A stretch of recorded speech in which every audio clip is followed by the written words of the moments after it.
আর বাংলাদেশে সবচাইতে উঁচু জায়গা এখন সংসদ। এক কথা বলছেন, আমরা চাই এই কোরআন সংসদে যাক, আর সংসদের প্রথম অধিবেশনে তারা বিল আনবে। মাননীয় স্পিকার, আমরা নামাজের আর যাকাতের বিল চাই। উনি যখন বলবে হাত তোলেন, 151 জন যদি হাত তুলে ফেলে, ওই দিন নামাজটা কায়েম হয়ে যাবে দেশে, যাকাতটা সরকারিভাবে কায়েম হয়ে যাবে। তখন আর নামাজের ওয়াজ, যাকাতের ওয়াজ করা লাগবে না। ভালো কাজগুলো সব আইন পাশের মাধ্যমে চালু হয়ে যাবে। অন্যায় কাজ, অবৈধ কাজ সব আইন পাশ করে বন্ধ করে দেওয়া হবে। সূরা হজের এই 40-41 নাম্বার আয়াতে 4টা কর্মসূচি আছে। আমরা চাই মানুষের শান্তি, স্বস্তি, নিরাপত্তা, জুলুম থেকে বাঁচার জন্য এই 4টা কাজ রাষ্ট্রীয়ভাবে জারি হোক। 54 বছরে যারা গেছে জারি করে নাই, এবার যারা যাবে তারা যেন করে, সেই ব্যবস্থা করে দেওয়ার দায়িত্ব ফেরেশতাদের। এই জন্য আমাদের জীবনের সব ফরজের বড় ফরজ এইটা হাতে নেওয়া দরকার। দিন যতদিন কায়েম না হবে ততদিন আমাদের স্বস্তি নেই। এটা কারো কাছে যদি রাজনীতি মনে হয়, হ্যাঁ এটাই আমাদের রাজনীতি। এটা যদি কারো কাছে মনে হয় যে এটা ধর্ম ব্যবসা, হ্যাঁ এটাই আমার ধর্ম ব্যবসা। নামাজের মতো, রোজার মতো, যাকাত দেওয়ার মতোই ফরজ হচ্ছে আল্লাহর এই জমিনে আল্লাহর বিধানটা কায়েম করা। এই পৃথিবীতে যত নবী আল্লাহ পাঠিয়েছেন, শুধু 2 জন নবী বাদ দিয়ে প্রত্যেক নবীর উপরে তাদের আসল মিশন আর ভিশন ছিল এইটা, আনাকিমুদ্দিন ওয়ালা তাতাফাররাকু ফি। দিন কায়েম করো, কোনো ফতোয়াবাজি করবা না। আর পুলিশের চাকরিতে যেহেতু কোনো ডিউটি নেই, 8 ঘন্টা 10 ঘন্টা না, 24 ঘন্টায় ডিউটি। ওনারা যদি টয়লেটে বসে থাকে, যদি ডাক দেয়, আমার মনে হয় ওই অবস্থায় চলে আসে। কারণ আমার দোলা ভাই পুলিশ, আমার চাচা পুলিশ, বাবাও ছিল এক সময়, এখন আর নেই। এই জন্য আমি ওনাদের কাজ কারবার কাছ থেকে দেখেছি, বহু কষ্ট স্বীকার করা লাগে এই কাজগুলোতে। এই জন্য এই চোখটা যেন আল্লাহ জাহান্নামের আগুনে না জ্বালান, সেরকম কাজকর্ম তাদের জীবনে করার তৌফিক আল্লাহ দান করে। তো পুরাটা জীবনই ওনাদের এবাদত, 24 ঘন্টায় এবাদতের ভেতরে আছে। 2 নম্বরে, ওই চোখ জাহান্নামে যাবে না যারা রাতের বেলা নিজের গুনার কথা স্মরণ করে কান্দে।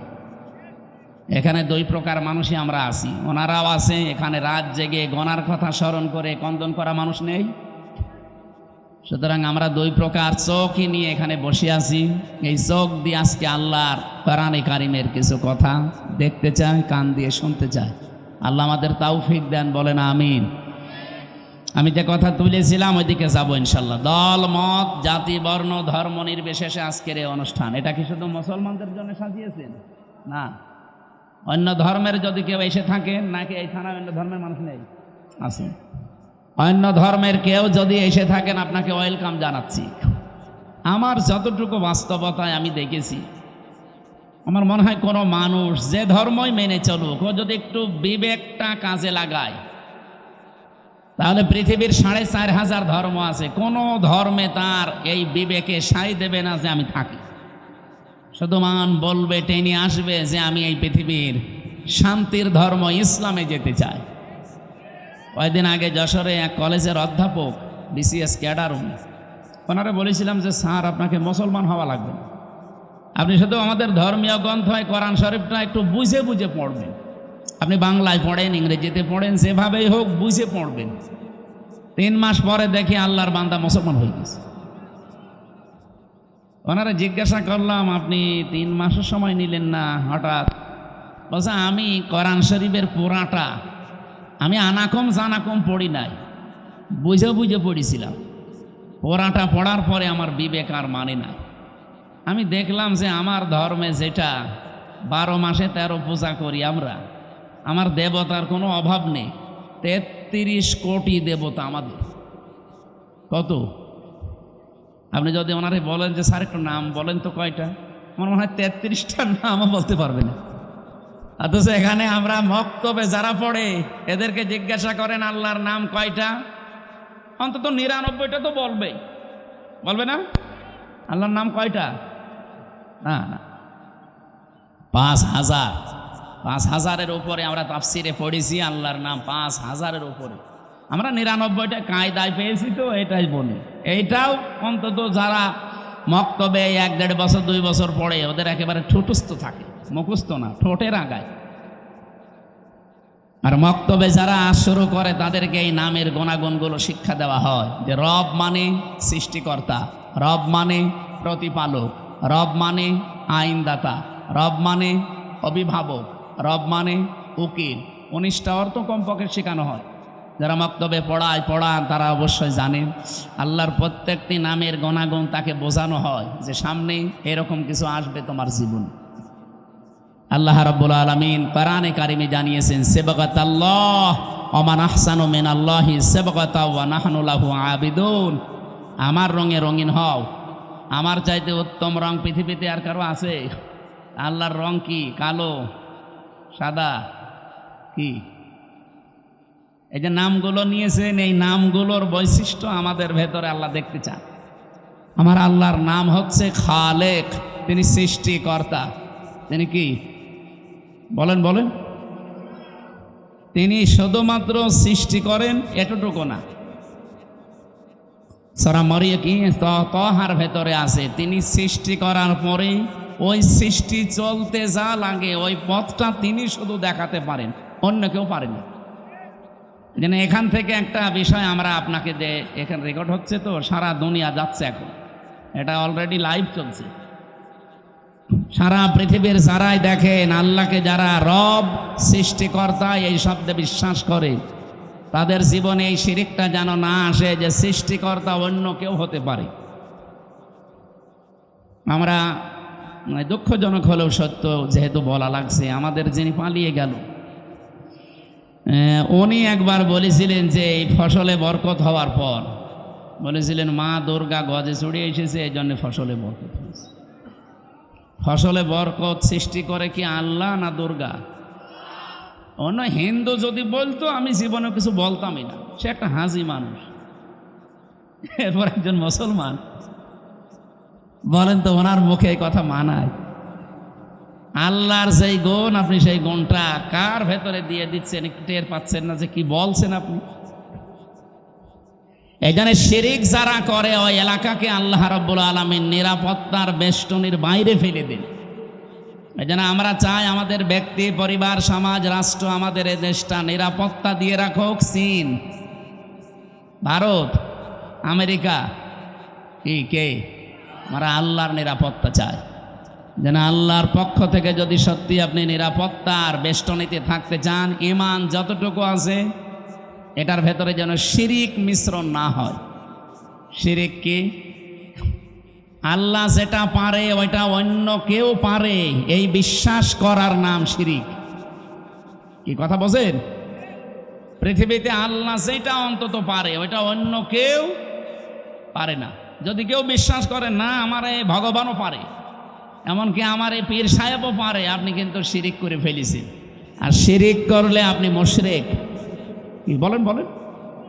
আর মুশরিক হলে তার জন্য আল্লাহর বানানো জান্নাত হারাম, আর বানানো জাহান্নাম ওয়াজিব। আমরা তো জাতিকে বাঁচাতে চাই অন্তত জাহান্নাম থেকে, আর জাহান্নাম যদি নাও পায় আল্লাহ যেন জান্নাতের একটু বারান্দায়ও জায়গা দেয়। কি কথা বলেন না কেন? জান্নাতে এরকম একটা অনুষ্ঠান আল্লাহ নিজেই করবেন, আর নিজে থাকবেন সভাপতি, বিশ্বনবী হবেন প্রধান অতিথি। যারা জান্নাত পাবে তারা থাকবে শ্রোতা, অন্য কেউ ঢুকতে পারবে না। দাউদ আলাইহিস সালাম নিজের কণ্ঠ দিয়ে সূরা তহা তেলাওয়াত করে অনুষ্ঠান উদ্বোধন করবেন। আমাদের নবী সূরা রহমান থেকে তেলাওয়াত করবেন, আর মহান রব্বুল ইজ্জাত ওয়াল জালাল নিজের কণ্ঠ দিয়ে সূরা ইয়াসিন তেলাওয়াত করে তার ওই জান্নাতি শ্রোতাদেরকে শোনাবেন। 50 আলফা সানা মিম্মা তাউদ্দুন। আমরা 1 2 3 করে যেভাবে গণনা করি, জান্নাতে আল্লাহর কুদরতের কণ্ঠে এক একটা আয়াত শুনতে সময় লাগবে 50,000 বছর।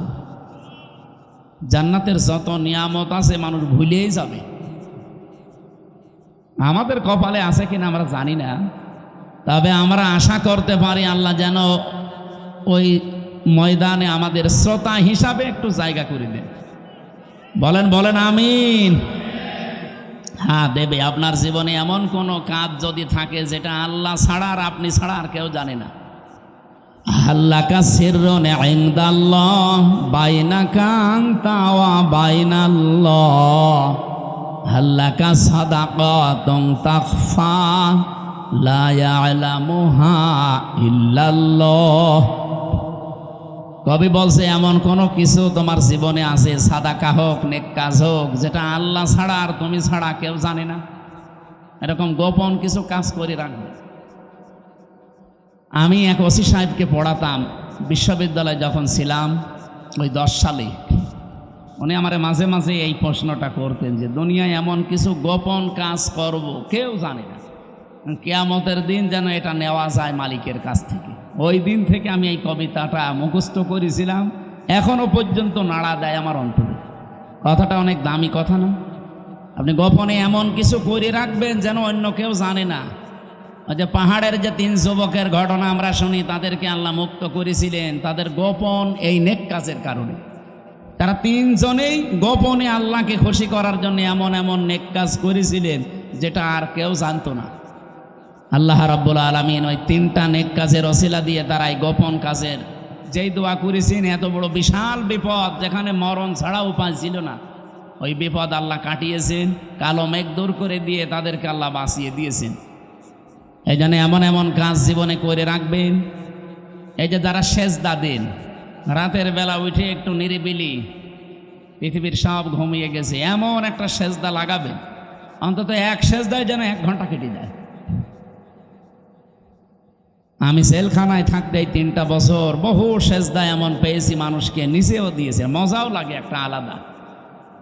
আপনি 45 মিনিট 1 ঘন্টা সেজদায় পড়ে থাকেন, কিছু বলাও লাগবে না, শুধু এমনি পড়ে থাকবেন, মনে হবে আল্লাহর কুদরতি পাই আমি পড়ে আছি।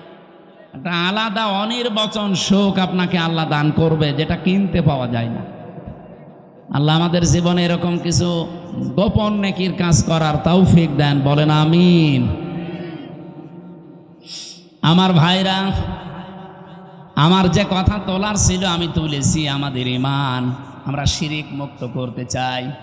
নিরাপত্তা দেওয়ার একচ্ছত্র মালিকানা আমার আল্লাহর। পৃথিবীর কারো নিরাপত্তা নিয়ে মানুষ স্বস্তি শান্তিতে থাকতে পারে না যতক্ষণ আল্লাহ নিরাপত্তা না দেয়। কি কথা বোঝেন? কত মানুষকে নিরাপত্তা দেওয়ার জন্য এগিয়ে আসতেছে না। বাংলার মানুষেরা যতদিন পর্যন্ত আল্লাহর এই নিরাপত্তা আপনি না পাবেন, বাইরের যত বড় উন্নত রাষ্ট্র নিরাপত্তা দিয়ে তাদের নিরাপত্তারই তারা গ্যারান্টি দিতে পারছে না। আজকে ইসরায়েলে দেখেছেন, আজকে 12:30টার সময় কি ভূমিকম্প। অলরেডি একদিকে দাবানল জ্বলছে আর একদিকে ভূমিকম্প। ওদের 112টার উপরে উন্নত মেশিন কাজ করছে, পানি, ঔষধ এবং এই যে স্প্রে দিয়ে আগুন লেভাতে সক্ষম হচ্ছে না। কারণ এই আগুন তো আর হামসা ধরায়নি, আগুন ধরিয়েছে কে? সারখার হয়ে যাচ্ছে পুড়ে। ওদের বিশ্ব রোড বন্ধ হয়ে গেছে, জেরুজালেমের রাস্তা বন্ধ হয়ে গেছে।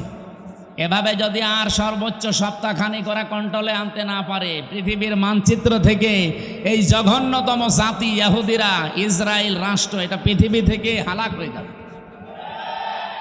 এগুলো হওয়ার পেছনে আমি কোরআন থেকে একটা কারণ পেয়েছি। সূরা ইউনূস 100 নম্বর আয়াত, 11 নম্বর পারা, 19 নম্বর পৃষ্ঠা, 4 নম্বর লাইনে আছে, শেষের দিকে পাবেন। ওয়ায়াজআলুর রিজসা আলাল্লাযিনা লা ইয়াকিলুন। কোন মানুষ যদি তার বিবেক অনুযায়ী কাজ না করে, আবার বোঝেন, কোন মানুষ যদি বিবেক অনুযায়ী কাজ না করে, তাহলে তার উপরে আল্লাহ নিজে ভুল সিদ্ধান্ত চাপিয়ে দেয়। ওয়ায়াজআলুর রিজসা আলাল্লাযিনা লা ইয়াকিলুন। বিবেক, বুদ্ধি, কমন সেন্স, এটা অনুযায়ী যদি কেউ দুনিয়াতে কাজ না করে, তার উপরে ভুল সিদ্ধান্ত চাপিয়ে দেয় কে? এই লোকটা বিবেক বহির্ভূত কাজ করেছিল। 1940 সালে ওদেরকে থাকতে দিয়েছিল, আমরা যেমন কি রোহিঙ্গাদের থাকতে দিয়েছি, মানবতার খাতিরে ওদেরকে থাকতে দিয়েছিল। এই পৃথিবীর নিকৃষ্ট জাতি এখন এই ইহুদিরা, খালি গায় খালি পায়, তামাম দুনিয়ার কেউ নেয়নি। অথচ এই মানুষগুলোকে থাকতে দিয়ে এখন তারা কাল হয়ে দাঁড়িয়েছে। কি কথা বলে না কেন? যারা থাকতে দিল তাদেরকে এখন দেশ থেকে তাড়িয়ে দিচ্ছে। এই সিদ্ধান্তটা তার ভুল ছিল। এই মানুষগুলো বিবেক বহির্ভূত কাজ করার কারণে আল্লাহ এমন কিছু চাপিয়ে দিয়েছে যেটা এখন কন্ট্রোলের বাইরে। এদিকে তাকান, কোন দিকে তাকিয়ে আছেন আপনি? দ্বিতীয় নম্বরে আমাদের পাশের প্রতিবেশী নামে কলঙ্ক। সবাই খারাপ না, এখানে কিছু উগ্রপন্থী এতদিন যারা আমাদেরকে সারা বিশ্বের মোড়লদের কাছে জঙ্গি হিসাবে দেখাতে চেয়েছে, এখন তামাম দুনিয়ার সবচাইতে নিকৃষ্ট এবং বড় জঙ্গি এই ইন্ডিয়া। বিশেষ করে উগ্রপন্থী যারা, তারা মোদি যেহেতু উগ্রপন্থী, এই জন্য নামও এসেছে পৃথিবীতে নিকৃষ্ট মানুষের তালিকায় 2 নম্বরে। আপনি এখন ইন্টারন্যাশনাল দেন, 6 জন মানুষের নাম পাবেন, দুনিয়ার সবাই তাদের ঘৃণা করে। 1 নম্বরে নেতানিয়াহু, 2 নম্বরে মোদি, 3 নম্বরে আমাদের যেটা পালিয়েছে, ওইটার নাম আমি বলি না, ওইটার নাম বললে আমার কেমন লাগে। বলেন এই মানুষগুলো কি শুধু আমরা খারাপ বলছি? তামাম দুনিয়া যত সৃষ্টি আল্লাহ করেছেন সব সৃষ্টি ওদের ঘৃণা করে, দেখতেই পারেন। ওরা আজ দাঙ্গা অলরেডি লাগিয়ে দিয়েছে। আপনি কি মনে করছেন ওটা তার কাটার ওপারে থাকবে? বাতাস এই দেশে আসলো বলে। এই জন্য গোবিন্দ পরামানিক অলরেডি কাল পরশুদিন জানিয়েছে, হে পৃথিবীর হিন্দুরা, এ মাতার লোকটাকে থামান, কারণ ও যা করছে এটা বিবেক বহির্ভূত কাজ। আমি আমার জায়গায় থাকবো, আমার সম্পদ নিয়ে, আমার জীবন ইজ্জত আবরু নিয়ে আমি না, ও সব এখন দখল করার চেষ্টায় আছে। আমাদের বাপ দাদা মুসলমান যারা, তারা হাজার হাজার বিঘা জমি জায়গা ওয়াকফ করে দিয়েছিল মসজিদ, মাদ্রাসা, খানকা, গোরস্থান, ঈদগার জন্য, অথচ এখন অবৈধ একটা আইন পাশ করে সব দখল করে নিচ্ছে। আর এমন শয়তানের শয়তান খালি মাটির নিচে মন্দির পায়। পৃথিবীর মানুষ মাটির নিচে পায় তেল, গ্যাস, সোনা, রূপা, আর ও কি পায়? খালি মন্দির পায়। তাও যেখানে সেখানে না, শুধু মসজিদের নিচে মন্দির পায়। এখন যদি বাংলাদেশে আমরা আওয়াজ তুলি যে ঢাকার স্বামীবাগের এই ইসকন মন্দির, এটা 1000 বছর আগে মসজিদ ছিল, এটা ভেঙে ফেলা হবে, মানবেন? আর আমরা করবো না, কারণ আমাদের এই ধর্মে এরকম বাড়াবাড়ি, জোর জবরদস্তি, এ দাঙ্গা, এগুলো আছে। লা ইকরাহা ফিদ্দিন, ধর্মে কোনো বাড়াবাড়ি, ধর্ম সে পালন করবে। এই দেশেই তো এই জন্য পৃথিবীতে আমাদের দেশটা আজ মানে উজ্জ্বল দৃষ্টান্ত হয়ে আছে। এই 54 বছরে আমরা আরো উপরে থাকতাম যদি প্রতিবেশী না থাকতো। এই শয়তানরা আমাদের উঠতেই দেয়নি, খালি মিথ্যা ছড়িয়েছে। মাইক্রোসফট রিপোর্ট দিয়েছে তামাম দুনিয়ার 257টা দেশ নিয়ে, যে পৃথিবীতে সবচাইতে বেশি মিথ্যা তথ্য পরিবেশন করে ইন্ডিয়া। ওরা আল্লাহর একটা একটা করে ঘর সব ভেঙে ফেললো। কতগুলো ঘর ভেঙেছে দেখেছে? আজকেও একটা ঘর ভেঙেছে। আমার মনে হয় আমার নিজের ঘর ভাঙলেও আমাদের মুসলমানের কাছে এত কষ্ট লাগতো না, আল্লাহর ঘর ভাঙলে আমাদের যত কষ্ট লাগছে। এই লোকটা বিবেক বহির্ভূত কাজ করছে। এই জন্য কোরআনের কথা ছিল, ওয়ায়াজালুর রিজসা আলাল্লাযিনা লা ইয়াকিলুন, যারা বিবেক বহির্ভূত কাজ করবে তার উপরে ভুল সিদ্ধান্ত চাপিয়ে দেবে কে? এই জন্য আপনারা ওকে থামান, নয়তো টুকরা টুকরা হতে কিন্তু দেরি হবে না। এই কথা বলে না কেন? এই 2টা দেশের কথা বলার পরে আমি একটা কথা বলতে চাই, যেহেতু সামনে এসেছে এই জন্য বলছি। বাংলাদেশে কালকের দিন পর একটা রায় আছে, 2টা বিষয়ের রায় একদিনে হতে পারে।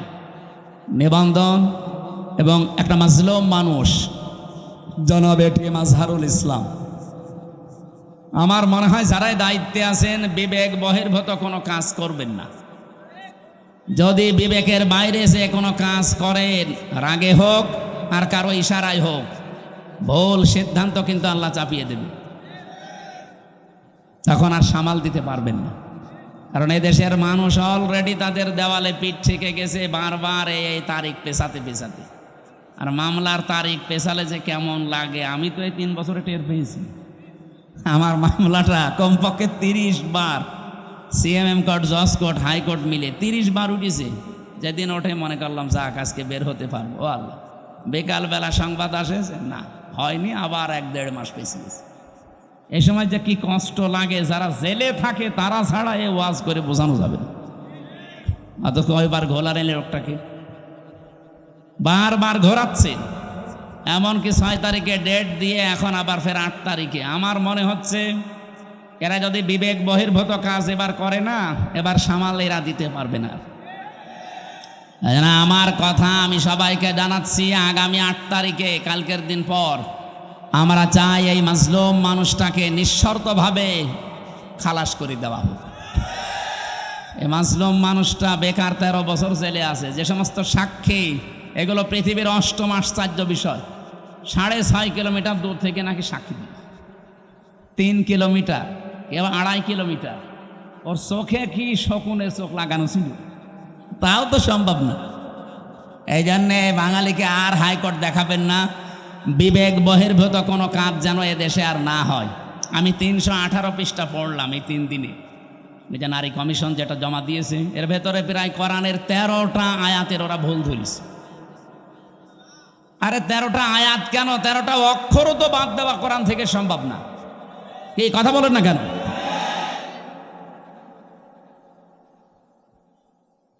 26টা আয়াতের বিরুদ্ধে ওরা মামলা দিয়েছিল, ভারতে কেস করেছিল যে এগুলো বাতিল করা লাগবে।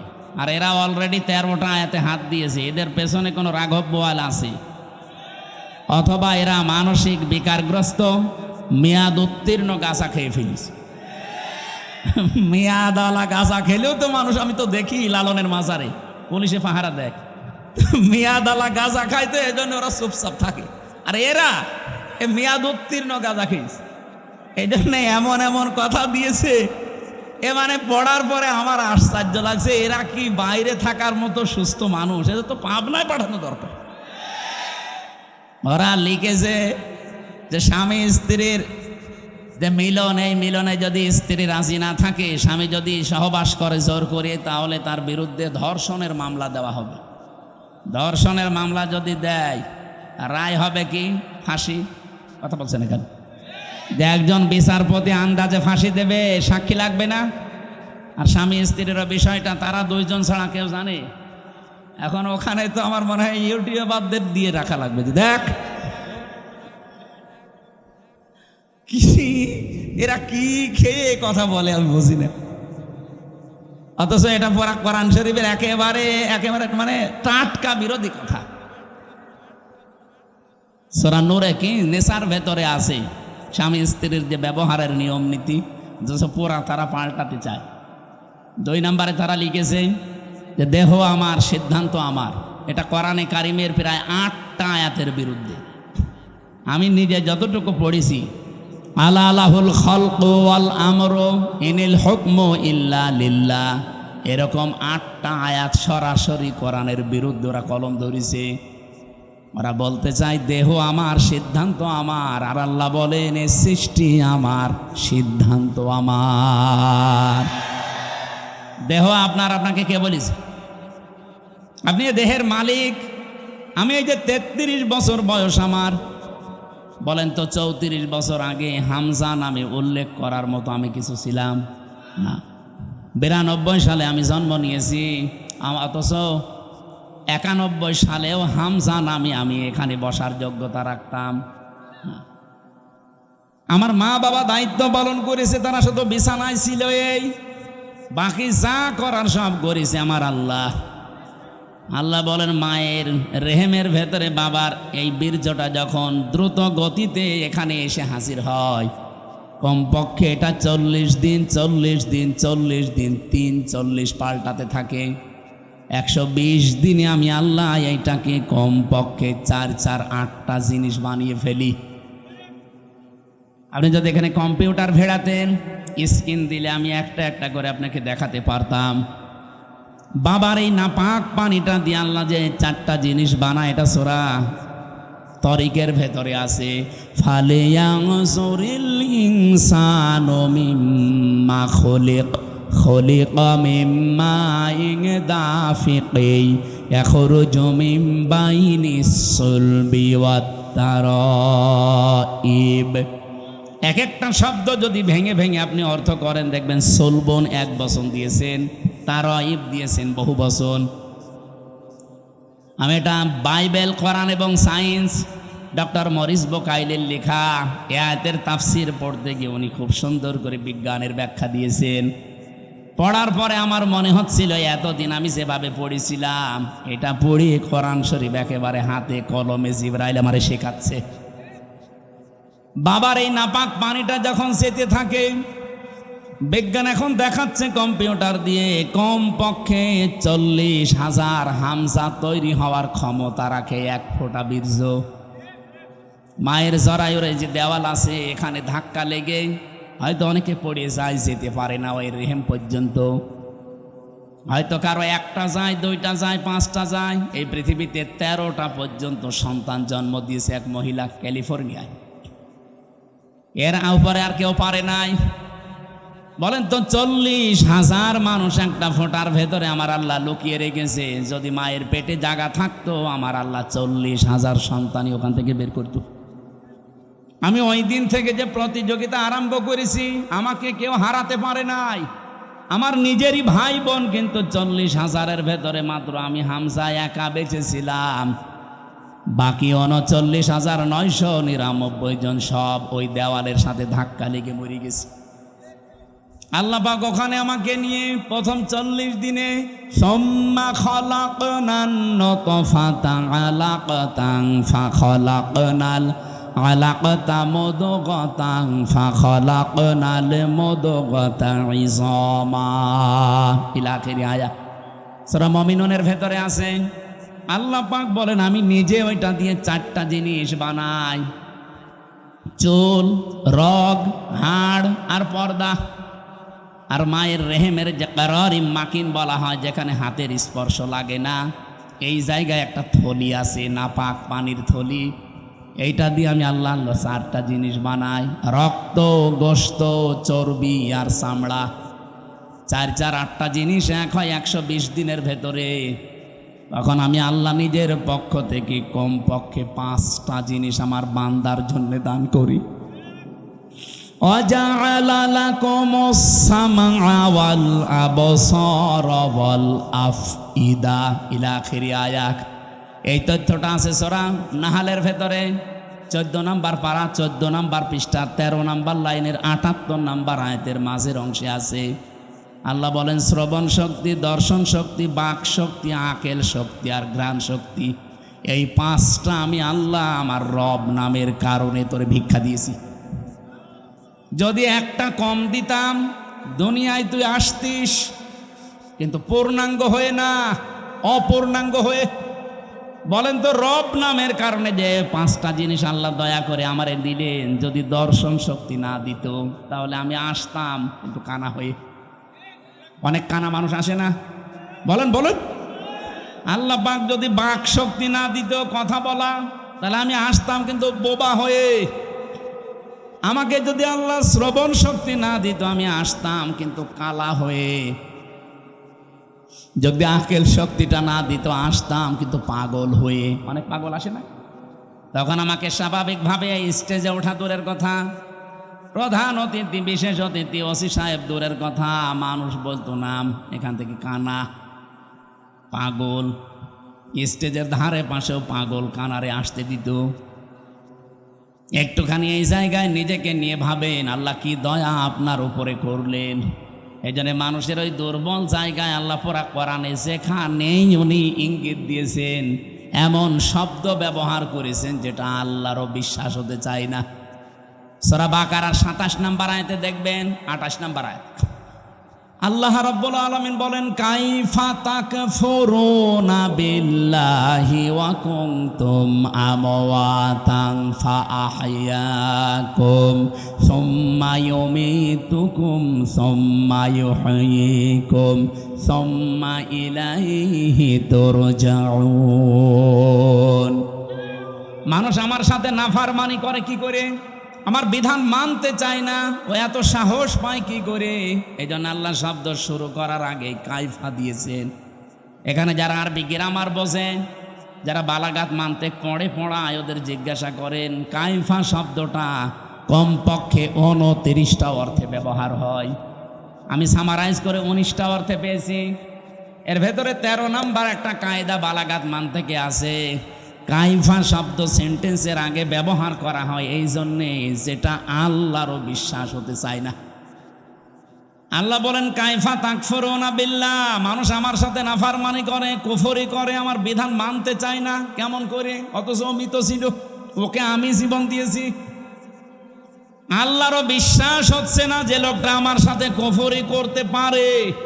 এখানে শব্দ দিয়েছেন কাইফা।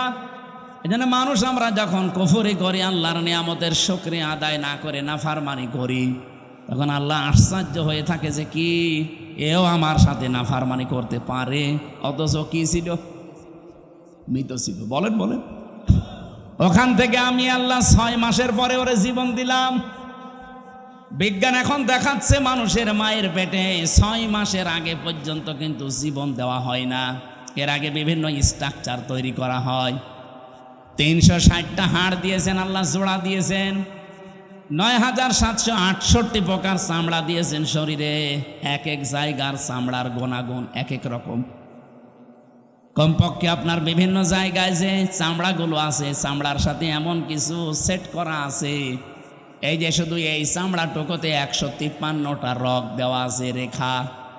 পৃথিবীর আজ পর্যন্ত কোনো মানুষের এই জায়গাটা একজন আর একজনের সাথে মেলে নাই, কিয়ামতের আগে মিলবেও না। 153টা রেখা যদি কেটেও যায়, আপনার দেখবেন ঠিক হয়ে যাবে। আমার এই জায়গাটাই ছোটবেলায় একবার কাজ ঢুকে নষ্ট হয়ে গিয়েছিল। আমি পরে সাপ নিয়ে দেখেছিলাম যে না, ঠিক হচ্ছে না। কিছুদিন পরে দেখি আগেরটায় আবার ফিরে গেছে। তাহলে এইটা কিয়ামতের আগ পর্যন্ত আমার সাথে 153টা রেখার কারো মিলছে না, মিলবেও না। এর পেছনে একটা শক্তি কাজ করছে, তিনি কে? শুধুমাত্র জহব্বা বানিয়েছেন আল্লাহ। এই যে জহব্বা বলা হয় জিবা, বিজ্ঞান এখন এই জহব্বা নিয়ে গবেষণা করে জানিয়েছে এর ভেতরে কমপক্ষে 2 কোটি আস্বাদন স্তর আছে, স্বাদ নেওয়ার স্তর আছে। এই পৃথিবীতে যত বড় রেস্টুরেন্ট হোক, রেস্তোরাঁ হোক, হোটেল হোক, 2 কোটি খাবার রান্না হওয়ার কোনো হোটেল আপনি পেয়েছেন? হ্যাঁ, আমি এই বয়সে আমার মনে হয় কতগুলো দেশ আমি ঘুরে আসলাম, পৃথিবীর কোনো উন্নত দেশেও এত প্রকার খাবার আমি পাইনি। সর্বোচ্চ খাবার পেয়েছি 180 প্রকার। এই যে গাজীপুরের কাপাসে একটা হোটেল আছে নিরিবিলি, তোতামিয়া, ও খাবার রান্না করে 180 প্রকার পর্যন্ত খাবার ওর হোটেলে আমি পেয়েছি। একটা মাহফিল দিয়েছি, বললাম খাবার দেন তো কি কি আছে দেখি। এটা কি? বলছে কাঁঠালের পাতা ভর্তা। কাঁঠালের পাতা ভর্তা বলে, এও একটা তরকারি, আর এইটা বাঁশের পাতা ভর্তা। মানে সারা দুনিয়া কুড়িয়ে মাত্র 180 প্রকার, আর আমার জহব্বার ভেতরে আল্লাহ স্বাদ নেওয়ার স্তর দিয়েছেন কত? 2 কোটি। কিয়ামত পর্যন্ত দিলেও তো এর স্বাদের স্তর শেষ হবে না। এই স্তরটা আল্লাহ দেয় কখন? বিজ্ঞান এখন জানাচ্ছে কমপক্ষে যখন 6 মাস হয়ে যায়, 6 মাসের পরে তখন আপনার ভেতরে আল্লাহর রুহু দেয়। এটা আল্লাহর সিদ্ধান্ত। রুহু কি? আল্লাহর হুকুম বা সিদ্ধান্ত। ওরা যে বলছে সিদ্ধান্ত আমার, দেহ আমার, আরে ভাই দেহ আপনার না, সিদ্ধান্ত আপনার না। এ দেহ বানিয়েছে ওই যে শুরু থেকে কে বলেন তো? আরো জোরে বলেন। মা বাবার কি দায়িত্ব ছিল? সূরা ওয়াকিয়ার ভেতরে আছে, ওরা শুধু বিছানায় ছিল, এই শেষ। বাকি যা করছে ওখান থেকে, সেই বীর্য থেকে হামজা পর্যন্ত কে? 6 মাস পরে যখন ক্ষুধার উদ্রেক দেখা দেয়, আল্লাহ পাক তখন নিজে খাবার সরবরাহ করার জন্য, তার যে রাজ্জাক নামটা আছে, ওই রাজ্জাক নামের কারণে দুনিয়ার কোনো খাবার দিলে তো আপনি হজম করতে পারবেন না, কারণ আপনার দাঁত নেই। আছে? এই জন্য মায়ের মাসিক অসুখ বন্ধ করে দিয়ে ওই নাপাক রক্তটা আল্লাহ মুখ দিয়ে দেয় না, নাভির ভেতর দিয়ে পাস করে আমাকে বাঁচিয়ে রাখে। নবীজি বলেন আল্লাহ মুখ দিয়ে না দিয়ে নাভি দিয়ে দিয়েছে কেন জানো? পৃথিবীতে আল্লাহর বান্দারা এসে যেন এই মুখ দিয়ে কোনো নাপাক জিনিস ভেতরে না দেয়। অথচ আমরা আল্লাহর এমন বান্দা যে আল্লাহ মায়ের পেটের ভেতরে মুখটা পবিত্র রেখে দিয়েছে, নাপাক রক্ত মুখ দিয়ে দেয়নি, নাভি দিয়ে দিয়েছে। অথচ এসে এখানে কত মানুষ এই মুখে নাপাক জিনিস দেয়। বলেন তো, সুদের টাকা আর ঘুষের টাকা, এটা পাক না নাপাক? এখানে কত মানুষ বসে আছে, টাকা ছেড়ে রাখে আর টাকা আসে। এটা কি বলে না? এটার আর একটা নাম আছে। বলেন তো, যে 1000 টাকা যারা ছেড়ে দিয়েছেন, মাসে মাসে 100 টাকা 200 টাকা করে বেশি দেয়, এই কাজে যারা আছেন এই টাকাটা পান, এটা কি নাপাক? নাপাক। যারা এগুলো করছেন তাদের ছেড়ে দেওয়া লাগবে, নয়তো আপনি নবীর হাদিস অনুযায়ী মায়ের সাথে জেনা করছেন। কারা কারা এই কাজে আছেন হাত তোলেন তো। এই এলাকা তো ভালো মনে হচ্ছে, আলহামদুলিল্লাহ। তাহলে তো ওসি সাহেবের কাছে অনেক নালিশ যায় না মনে হয়, এলাকা অনেক ভালো, একটা লোকও নেই। যারা এই যে নাপাক জিনিসগুলোর ভেতরে অন্যতম আর একটা এলাকায় চলে কিনা আমি জানি না, বিড়ি আছে, এটা ছেড়ে দেবে, এটা বদ অভ্যাস। ওটা খেলে মুখ পর্যন্ত আমার মনে হয় গন্ধ হয়ে যায়। যারা খায় তারা তো টের পায় না, যারা পাশে দাঁড়ায় তারা টের পায়। আপনি একটু চিন্তা করেন না, আপনার এই নাভির ভেতর দিয়ে আল্লাহ পাস করে আপনাকে বাঁচিয়েছে, কেন মুখ দিয়ে ওটা দিতে পারতো না? আল্লাহ জানে যে আমার বান্দা এই নাপাক জিনিস আমি মুখ দিয়ে দিলে এ মুখটা নাপাক করে ফেলবে। আমি চাই এটা পবিত্র থাক দুনিয়ায়, যে আমি আল্লাহর পবিত্র নাম যেন উচ্চারণ করে। সবার আল্লাহ বলতে পারেন নাই? 6 মাসের পরে যখন রুহু এসে গেছে, খাবারের উদ্রেক দেখা দেয়। আল্লাহ পাক বলেন খাবার তো এভাবে চলতে থাকে, আস্তে আস্তে আমি আল্লাহ নিজে তখন আকৃতি বানাই। আল্লাযী ইউসাউবিরুকুম ফিল আরহামি কাইফা ইয়াশা ইলা আখিরি আয়াত, সূরা আলে ইমরান 3 নাম্বার পারা, এটা 9 নাম্বার পৃষ্ঠা 6 নাম্বার লাইনের 6 নাম্বার আয়াতের প্রথম অংশে আছে। আল্লাহ বলেন তিনি সে আল্লাহ যিনি মায়ের পেটের ভেতরে তোমাদের আকৃতি তৈরি করেন। তোমার যে আকার আকৃতি এটা পৃথিবীর কেউ বানায়নি, এটা আমার আল্লাহর নিজের সিদ্ধান্তে তৈরি হয়েছে। এই জন্য পৃথিবীর যত সৃষ্টি সবচাইতে সুন্দর সৃষ্টি মানুষ। কথা বলে লাকাদ খালাকনাল ইনসানা ফি আহসানি তাকওয়িম, পৃথিবীতে সবচাইতে সুন্দর করে আল্লাহ বানিয়েছে মানুষের এই চেহারাকে। এত সুন্দর আর পৃথিবীর কোন সৃষ্টির ভেতরে আপনি পাবেন না। কিন্তু এই সুন্দর চেহারার মানুষগুলো যখন নিচে নামতে থাকে, সুম্মা রাদাদনাহু আসফালা সাফিলিন, এরা এত নিচে নামে যে পশু পাখি পর্যন্ত এত নিচে নামে না। এই বাংলাদেশে নিচে নামে নাই। আসিয়ার মতো 7 বছরের মেয়েকেও যারা ধর্ষণ করতে ছাড়ে না, ওরা কি মানুষ না জানোয়ার? জানোয়ার বললেও ভুল হবে, কারণ জানোয়ারও অত নিচে নামে না।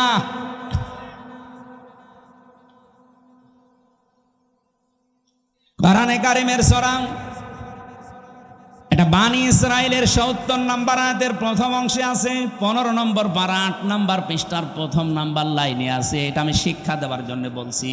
ওয়ালাকাদ কাররামনা বানি আদম, আল্লাহ পাক বলেন বনি আদম সন্তানকে আমি আল্লাহ সম্মানিত করেছি।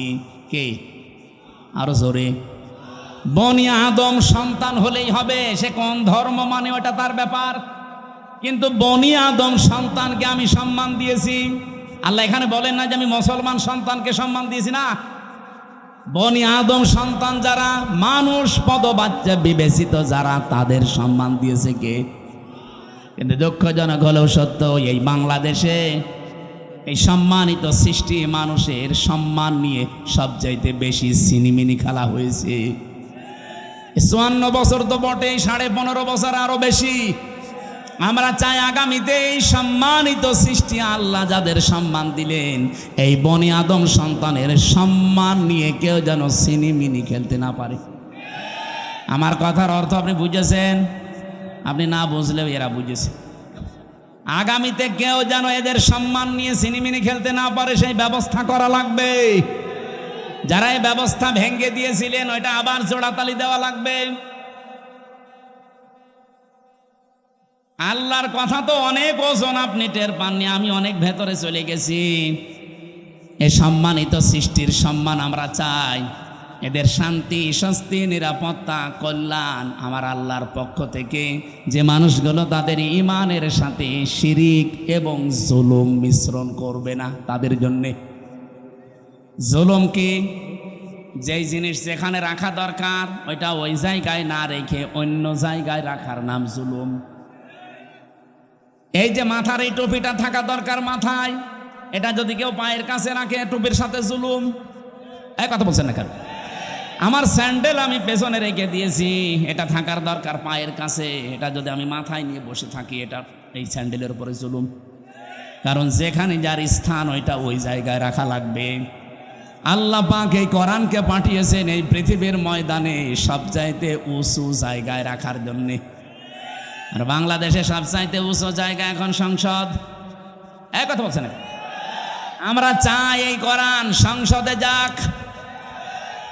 অধ্যাপক মুজিবুর রহমানের মতো মাত্র 300 এমপির 151 জন যদি সামনে এই নির্বাচনে কোরআন বুকে নিয়ে যেতে পারে, এটা উপরে উঠে যাবে। কি এই কথা বলে না কেন? 300 জন লাগবে না, মাত্র 151 জন অধ্যাপক মুজিবুর রহমান আমরা চাই, যারা কোরআন বুকে নিয়ে যেতে পারবে। আর সংসদের প্রথম অধিবেশনে তারা বিল আনবে। মাননীয় স্পিকার, আমরা নামাজের আর যাকাতের বিল চাই। উনি যখন বলবে হাত তোলেন, 151 জন যদি হাত তুলে ফেলে, ওই দিন নামাজটা কায়েম হয়ে যাবে দেশে, যাকাতটা সরকারিভাবে কায়েম হয়ে যাবে। তখন আর নামাজের ওয়াজ যাকাতের ওয়াজ করা লাগবে না। ভালো কাজগুলো সব আইন পাশের মাধ্যমে চালু হয়ে যাবে। অন্যায় কাজ, অবৈধ কাজ সব আইন পাশ করে বন্ধ করে দেওয়া হবে। সূরা হজের এই 40-41 নম্বর আয়াতে 4টা কর্মসূচি আছে। আমরা চাই মানুষের শান্তি, স্বস্তি, নিরাপত্তা, জুলুম থেকে বাঁচার জন্য এই 4টা কাজ রাষ্ট্রীয়ভাবে জারি হোক। 54 বছরে যারা গেছে জারি করে নাই, এবার যারা যাবে তারা যেন করে, সেই ব্যবস্থা করে দেওয়ার দায়িত্ব ফেরেশতাদের। কাদের? বলেন বলেন। আমি যে আয়াতের শেষ অংশ পড়েছিলাম এই সংক্রান্তই আমি এসেছি এবার জায়গা মতো। আল্লাহ পাক বলেন, কাবুর আলাল মুশরিকিনা মা তাদউহুম ইলাই। আমি ওই কমিশনের এটা বাদ দিয়ে দিলাম। আমি একটা শিক্ষা দিতে চেয়েছিলাম, আমার মনে হয় আপনারা বুঝে ফেলেছেন যে দেহ আমার, সিদ্ধান্ত আমার, এটা আল্লাহর সাথে শিরিক। কারণ দেহ আমার না, সিদ্ধান্ত আমার না। দেহ আল্লাহ বানিয়েছে, সিদ্ধান্তও তার। ওটা সূরা আরাফের 54 নম্বর আয়াতের মাঝের অংশে আছে, আপনি বাড়ি যেয়ে তাফসীরে দেখে নিন। আমার আয়াত হচ্ছে সূরা শোরার 13 নম্বর আয়াতের শেষের অংশ। আমরা যদি সত্যি এই দেশে 151 জনকে সংসদে পাঠাতে চাই যারা বুকে কোরআন নিয়ে প্রবেশ করবে, এই কথা শুনলে সবচাইতে বেশি রাগ করবে মুশরিকরা। এই জন্য কাবুর আলাল মুশরিকিনা মা তাদউহুম ইলাই। হে নবী, আপনি যেদিকে ডাকতেছেন মানুষকে, জান আকিমুদ্দিন, যেটা অধ্যাপক সাহেব পড়ছিলেন, নামাজের মতো, রোজার মতো, যাকাত দেওয়ার মতোই ফরজ হচ্ছে আল্লাহর এই জমিনে আল্লাহর বিধানটা কায়েম করা। এই পৃথিবীতে যত নবী আল্লাহ পাঠিয়েছেন, শুধু 2 জন নবী বাদ দিয়ে প্রত্যেক নবীর উপরে তাদের আসল মিশন আর ভিশন ছিল এইটা, আনাকিমুদ্দিন ওয়ালা তাতাফাররাকু ফি। দিন কায়েম করো, কোনো ফতোয়াবাজি করবা না। এই বাংলাদেশে এরকম একটা পরিবেশ তৈরি হচ্ছে, দল মত, জাতি, বর্ণ, ধর্ম নির্বিশেষে সবাই গোবিন্দ পরামানিকের মতো মানুষ বলছে এই দেশে ইসলাম কায়েম হলে আমরা সবচাইতে নিরাপদে থাকতে পারবো। আর আপনি কি বলছেন? কি সে একটা হিন্দু মানুষ যদি কথা বলতে পারে? সেদিন গাইবান্ধায় হিন্দু এক পুরোহিত, আপনারা দেখেছেন, আমিরে জামাতের আগে বক্তব্য দেওয়ার সময় বলেছে এই দেশে যদি ইসলাম যায় ক্ষমতায়, এদেশের অন্যান্য ধর্মের মানুষেরা সবচাইতে বেশি নিরাপত্তায় থাকতে পারবে। তারা অলরেডি এখন বুঝে ফেলছে। এই জন্য আমাদের জীবনের সব ফরজের বড় ফরজ এইটা হাতে নেওয়া দরকার। দিন যতদিন কায়েম না হবে ততদিন আমাদের স্বস্তি নেই। এটা কারো কাছে যদি রাজনীতি মনে হয়, হ্যাঁ এটাই আমাদের রাজনীতি। এটা যদি কারো কাছে মনে হয় যে এটা ধর্ম ব্যবসা, হ্যাঁ এটাই আমার ধর্ম ব্যবসা। কারো কাছে যদি মনে হয় এটা দুনিয়ার কাজ, হ্যাঁ এটাই আমার দুনিয়ার কাজ। কারণ আমার এই কাজ দিয়ে আমি আখেরাত তৈরি করতে চাই। আমি একা না, আমার চাইতে বড় বড় যারা, আপনি তাকান, শারাআ লাকুম মিনাদ-দীন মা ওয়াসসা বিহি। ওয়াসসা মানে কি? শক্তিশালী উপদেশ। আল্লাহ বলেন শারাআ লাকুম মিনাদ-দীন, আমি নির্ধারিত করে দিয়েছি, নির্দিষ্ট করে দিয়েছি, নির্ধারণ করে দিয়েছি তোমাদের জন্যে আমার দিনকে, মা ওয়াসসা বিহি, শুধুমাত্র এতটুকু বলে আল্লাহ শেষ করে দেননি। আল্লাহ বলেন, আমি শক্তিশালী উপদেশ দিয়েছি নূহকে, হে নবী আপনাকে দিলাম, যেমন মুসাকে, ঈসাকে, ইব্রাহিমকে একই নির্দেশ দিয়েছিলাম। আমি আয়াতের তাফসীর পড়তে গিয়ে দেখেছি, এই পৃথিবীতে যত নবীকে আল্লাহ পাঠিয়েছিলেন, এক একজন নবীর শরীয়ত ছিল আলাদা আলাদা, কিন্তু দিন ছিল এক। আমার কথা বোঝেন? পৃথিবীর যত নবীকে আল্লাহ পাঠালেন, প্রত্যেকটি নবীর দিন ছিল এক, কিন্তু শরীয়ত আলাদা আলাদা। এটা বোঝাতে গিয়ে আমি তাফসীরে একটা উদাহরণ পেয়েছি। এই এদিকে তাকান।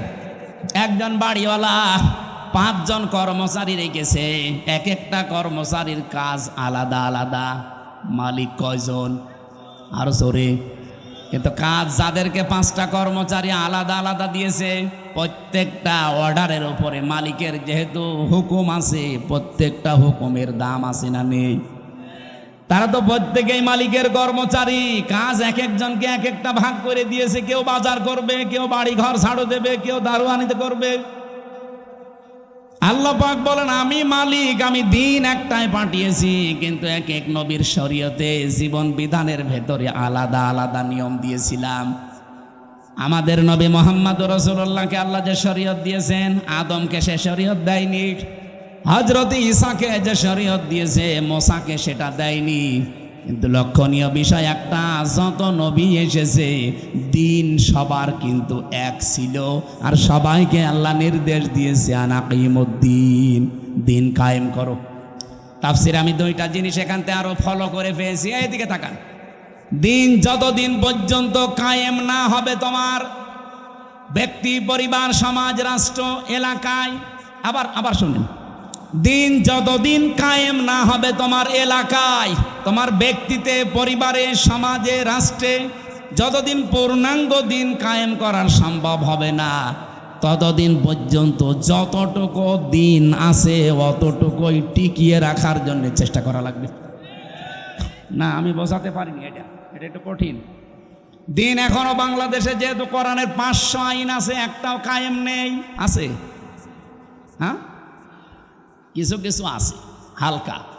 এই যে পারিবারিক আইন, যেটা বিবাহ শাদী, এটা ইসলাম দেখেই হয়। আমাদের জমি জায়গা বন্টন, এটা ইসলাম দেখেই হয়। এক কথা বলছেন এখানে, নাকি অন্য কোনো নিয়ম নীতি মেনে করি আমরা? হ্যাঁ, সে ব্যক্তিগত কিছু মানুষ আলাদা আলাদা করতে পারে, সেটা আলাদা, কিন্তু আমরা অধিকাংশ মানুষ অন্তত পারিবারিক জীবনী আইনগুলো এখনো আছে।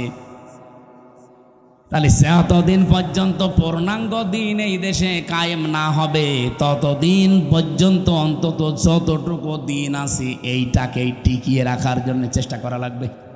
এখন সেইটাও যদি হাত ছাড়া হয়ে যায়, ওরা যে 318 পৃষ্ঠার রিপোর্ট দিয়েছে, পুরাটা পড়ে আমি নিজের এই ছোট মাথায় পেয়েছি প্রায় 13টা কোরআনের আয়াত ওরা পাল্টিয়ে ফেলেছি। এগুলো মানলে নাকি অবিচার হবে, বৈষম্য হবে। ইসলাম মানলে যদি বৈষম্য হয়, তাহলে কোন ধর্ম মানলে বৈষম্য দূর হবে বলেন তো দেখি? পৃথিবীর অন্যান্য ধর্মের কিতাবগুলো একটু ট্রান্স করেন। ইহুদিদের ধর্ম আছে, খ্রিস্টানদের ধর্ম আছে, এই মুশরিকদের ধর্ম আছে, বৌদ্ধদের ধর্ম আছে। এদের ধর্মীয় গ্রন্থগুলো যতটুকু পারেন পড়েন। আমি বিশ্ববিদ্যালয়ে থাকাকালীন একটু ট্রান্স পেয়েছিলাম। ওরা সবগুলো জায়গায় বৈষম্যের শিকার করে আছে। ওদের মেয়েদেরকে বিবাহের সময় যা দিয়ে দেয় ওইটাই শেষ, অথচ বিবাহের সময় মেয়েদের বাড়িতে, এদিকে তাকান, বিবাহের সময় মেয়ের বাড়িতে মেয়ের বাবার কাছ থেকে ছেলে পক্ষের লোক যদি একটা পানও তার সন্তুষ্টি ছাড়া খায়, এইটাও পায়খানা খাওয়ার মতো হারাম।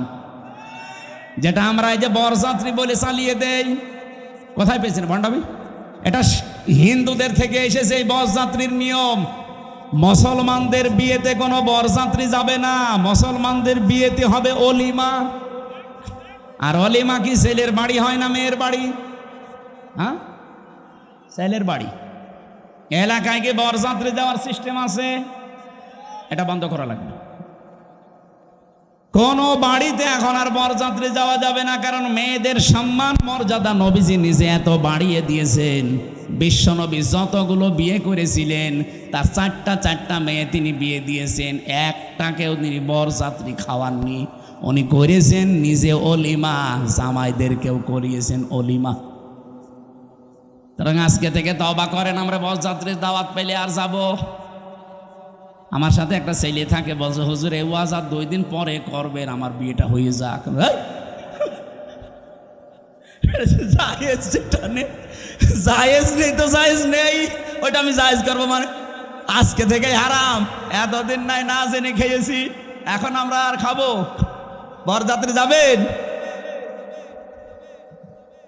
ওলিমা করেন, আমি রাজি আছি, দরকার হয় 5 দিন ধরে খাওয়ান, অসুবিধা নেই। সম্মানিত মা বোনেরা, আপনাদের এই জায়গায় নারী কমিশন হাত দিয়েছে।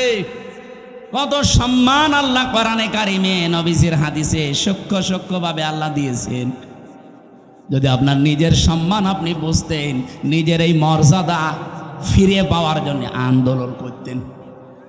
আর ওরা কি কমিশন বানিয়েছে, নারীদের আরো ঠকিয়েছে। ওরা বলে যৌনকর্মী যারা, তাদেরকে শ্রমিকের মর্যাদা দেওয়া লাগবে। ওরা শ্রমিক হয় কি করে? তাহলে কালকে তো ঢাকায় তো এসে পুলিশকে বলবে যে ভাই স্যার আমরাও শ্রমিক, আমাদেরও কম কষ্ট নেই ডাকাতি করতে। কি ডাকাতি করা কষ্ট না? তারাও তো তাদের কাজের স্বীকৃতি চাইবে ইউনূস সাহেবের কাছে, যে আমাদেরকেও স্বীকৃতি দেন, আমরাও শ্রমিক, আমাদেরও ঘাম ঝরে।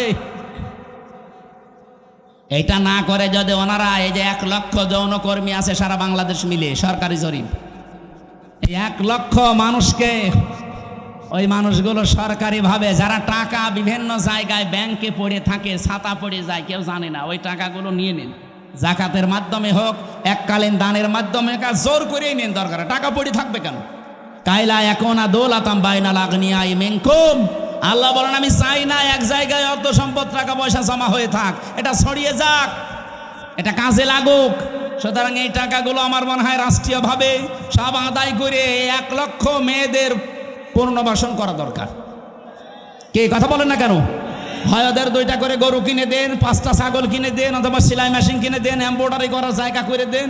ওরা নিজেরা হালাল কর্মজীবন তৈরি করে সংসার করে দুনিয়ায় সম্মানের সাথে বেশি থাক। খুব বেশি না, মাত্র 1 লাখ আছে সারা বাংলাদেশ মিলে। গোপনে গোপনে যেগুলো আছে ওগুলো বাদ দিলাম। এই কাজ আপনারা কোন নিয়মে লিখলেন? এটা কোরআনের বিরুদ্ধে আছে, এমনকি মানব অধিকারেরও বিরুদ্ধে। যারা এই যে রাজবাড়ি গোয়ালন্দ ঘাটে যারা কাজ করছে, যশোরে কাজ করছে, নারায়ণগঞ্জে কাজ করছে, এই মানুষগুলো যারা যায় এখানে, এরা কি মানে নিয়ম নীতি মেনে যায়? আপনারা ওসব বুঝবেন না, আপনাদের বলার দরকার নেই। এই কাজগুলো যারা করছেন, কিছুদিন পরে দেখবেন এদের এইডস হবে। তা আপনি তো একটা জাতিকে ধ্বংস করার রাস্তায় নামিয়ে দিচ্ছেন। আমি আরো নিচে নামতে পারতাম, নামলাম না। বাস্তবতা এইটাই, মেয়েদের যে সম্মান ওরা আসলে বোঝে না। ওরা নিজেরা তো আমার মনে হয় মেয়ে না। ওদের 10 জনের চেহারা দেখলাম টিভির পর্দায়, একটাকে আমার মেয়ে মনে হয় না। মেয়েদের তো একটা কাটিং কুটিং থাকে, কোন কাটিং এর মেয়ে লোক?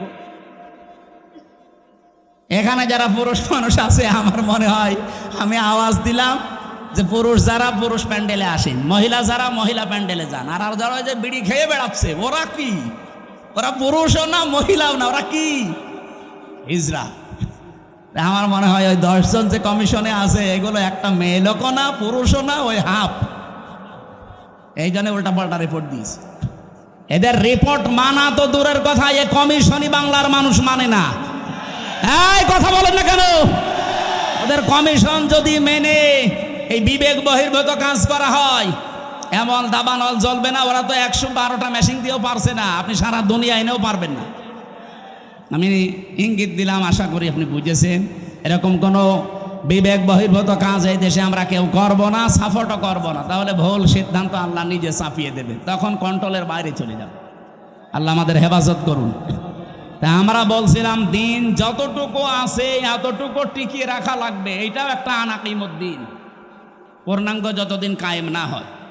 যেহেতু এই দেশে এখনো অলিমার সিস্টেম নেই না, আছে আছে কিছু কিছু জায়গায়। স্যার আপনি কি অলিমা করেছেন? এনে একজন করি, এ স্যারে অনেক করিনি, অনেক বর যাত্রী দান্দায় আছে। আমিও তো ওনার মতোই, আমি বেশি মানুষ নেইনি, মাত্র 7-8 জন নিয়েছি। শ্বশুরকে বলেছি দরকার হয় 170 জন খাওয়িয়ে দেবো। ওই সময় তো বুঝতাম না। না, আমরা এখন যেহেতু বুঝে ফেলেছি এই সিস্টেম, এখন মেয়ের বাপের ওপরে জুলুম বন্ধ করা লাগবে। এখন থেকে আমার অলিমা শুরু হবে। বরযাত্রী খাওয়া কি জায়েজ নেই। এমন মেয়ের বাবা খাওয়াতে, কেমন মেয়ের বাবা এমন পাগল আছে যে আপনার মতো 500 পাগলকে খাওয়াবে? আমি বারবার এ কথা বলছি কেন, আমার মেয়ে 3টা, আমার বাসা লাগবে না। না, একটু ট্রেনে করলাম, অন্তত যাদের ছেলে আছে তারা এখন বুঝে মরুক, আমি তো বেঁচে যাব। মেয়ের বাবার অনেক সম্মান। নবীজি বলেন কেউ মেয়ের বাবাকে ছোট চোখে দেখবা না, মেয়ের বাবাকে খারাপ কথাও বলবা না, কারণ আমি নবী মুহাম্মদ রাসূলুল্লাহ নিজে মেয়েদের বাবা। সুবহানাল্লাহ বলতে পারেন না? কোন ঘরে যদি একটা মেয়ে লোক আসে, সঙ্গে সঙ্গে 4 জন ফেরেশতা চলে আসে। কোন পরিবারে একটা ছেলে এসেছে, সঙ্গে সঙ্গে একটা ফেরেশতা আসবে, এ কথাও নেই। আর 4 জন রহমতের ফেরেশতা এসে মেয়েটার মাথায় হাত বলিয়ে বলে এটা দুর্বল দেহ থেকে এসেছে, এই মেয়েটাকে যারা আদর ভালোবাসা স্নেহ দেবে, দিন শেখাবে, একাজে খাওয়াবে, পড়াবে, প্রতিপালন করে সৎ পাত্র দেখে পাত্রস্থ করবে, কিয়ামতের দিন আমি নবী আর ওই মেয়ের গার্জিয়ান এইভাবে পাশাপাশি জান্নাতে থাকবো। কোন ছেলের ব্যাপারে এমন কথা হাদিসে আছে নেই। এই জন্য মেয়ে হলে যারা রাগ করেন, মন খারাপ করেন, করবেন না ভাই। আমি নিজে সহ যাদের মেয়ে আছে আমরা খুশি হব যে আল্লাহ আমাকে দয়া করে জান্নাতের অধিকারী বানিয়েছেন। বলেন সুবহানাল্লাহ। বিশ্বনবী জানিয়েছেন যার একটা মেয়ে তার একটা জান্নাত, যার 2টা মেয়ে তার 2টা জান্নাত, যার 3টা মেয়ে আল্লাহ তাকে 3টা জান্নাতের অধিকারী বানিয়ে দিয়েছেন। আল্লাহ আমাদের মেয়ে যাদেরকে দিয়েছেন এই মেয়েগুলো যেন জান্নাতে যাওয়ার মাধ্যম হয়। বলেন আমিন। কিন্তু শর্ত কয়টা? প্রথমে তাকে ভালোবাসা লাগবে, 2 নম্বরে তাকে খাবার দাবারের যে ব্যবস্থা, তার পেছনে খরচের যে ব্যবস্থা, এটা করা লাগবে। 3 নম্বরে তাকে দিন শেখানো লাগবে এই পরিমাণ যতটুকু করতে পারলে সে চলতে পারে। 4 নম্বরে তাকে সৎ পাত্র দেখে পাত্রস্থ করা লাগবে। এই 4টা কাজ যদি কোনো মেয়ের গার্জিয়ান, বাবা হোক বড় ভাই হোক, এরা যদি করতে পারে, কিয়ামতের দিন নবীজি বলেন আমি নিজে পাশাপাশি তাকে জান্নাতে ডেকে নেব, এবং যেই দিন থেকে মেয়ে ওর বাড়িতে আসবে ওই দিন থেকে কিয়ামত পর্যন্ত আল্লাহর রহমত তার সাথে থাকবে। নবীজি কিন্তু দুনিয়া পর্যন্ত শেষ করেননি যে রহমত শুধু দুনিয়ায় পাবে, ইলা ইয়াউমিল কিয়ামাহ। এই মেয়ে যেই দিন ওর বাড়িতে এসেছে ওই দিন থেকে আল্লাহর রহমতের একটা দৃষ্টি তার উপরে থাকবে, ওই দিন থেকে কিয়ামত পর্যন্ত আল্লাহর দয়া ওই গার্জিয়ানের উপরে থাকবে। আল্লাহ সেই দয়ার ভেতরে আমাদেরকেও শামিল করেন। বলেন আমিন। যে কথা তুলেছিলাম, যেহেতু দিন এখনো পরিপূর্ণ কায়েম নেই, যতটুকু আছে এগুলো টিকিয়ে রাখার জন্য 5 ওয়াক্ত নামাজ কায়েম নেই রাষ্ট্রে। আমরা নিজেরা অন্তত যারা পড়ি না, আরম্ভ করেন। ব্যক্তিগত জীবনে, পারিবারিক জীবন পর্যন্ত একটু ঠিক করেন। ওয়ামুর আহলাকা বিসসালাতি ওয়াসতাবির আলাইহা লা নাসআলুকা রিজকা নাহনু নারযুকুকা ওয়াল আকিবাতু লিত্তাকওয়া। সূরা তাহার 132 নম্বর আয়াতে আছে, হে নবী নিজে নামাজ পড়েন। যেহেতু এখনো কায়েম করতে পারেননি, নিজে নামাজ পড়েন। পরিবারস্থ লোক যারা আছে তাদেরকেও নামাজের তাকিদ দেন। আমি আল্লাহ আপনার কাছে রিজিক চাই না, বরং আমি আল্লাহ আপনাকে রিজিক দেই, আর শুভ পরিণাম অপেক্ষা করছে আমার মুত্তাকি বান্দাদের জন্যে।